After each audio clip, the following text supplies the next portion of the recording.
Composite resin is a direct restorative material that we apply on the teeth without removing any of the teeth in most cases to create a smile or to correct a smile or to do minor smile enhancement.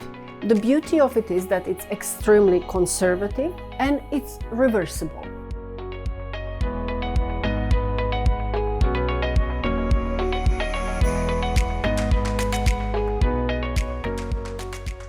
The beauty of porcelain is it's extremely color stable, and because it's done in the lab, it's polished, it's glazed, and then that glaze is fired onto the material. Whereas with composite resin, we polish it in the mouth, so it's got that same high luster, but with brushing and eating, that luster may dull over time, and therefore that composite resin needs regular repolishing. In a good environment, we polish them every 6 months when people come for recare, or we polish them once a year, or as it's necessary, but it is not something that has to happen very often.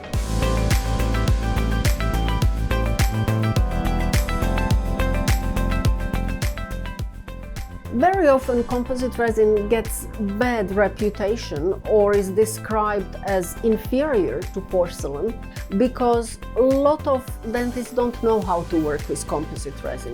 In order to create a beautiful composite resin smile, the person needs to have a very intimate knowledge of the aesthetic guidelines and work out what actually suits that person. Whereas porcelain veneers, the dentist very often will not do a mock-up rather than personalizing the mock-up to person's face, and then a dental ceramist makes it, so therefore the dentist does not need to have that very detailed knowledge of how to construct lifelike teeth that actually look like they suit the person and belong to the face. So that's the difference in a nutshell. They're two different materials, they're two different processes, they both can work extremely well. They both have very, very good longevity, just the composite resin requires a little bit more maintenance. However, that makes it also more economical because it's done directly in the mouth, it's done in one visit, there is no lab fee. Porcelain is more costly because there are more visits involved, there is a mock-up very often involved, and also there is the lab fee.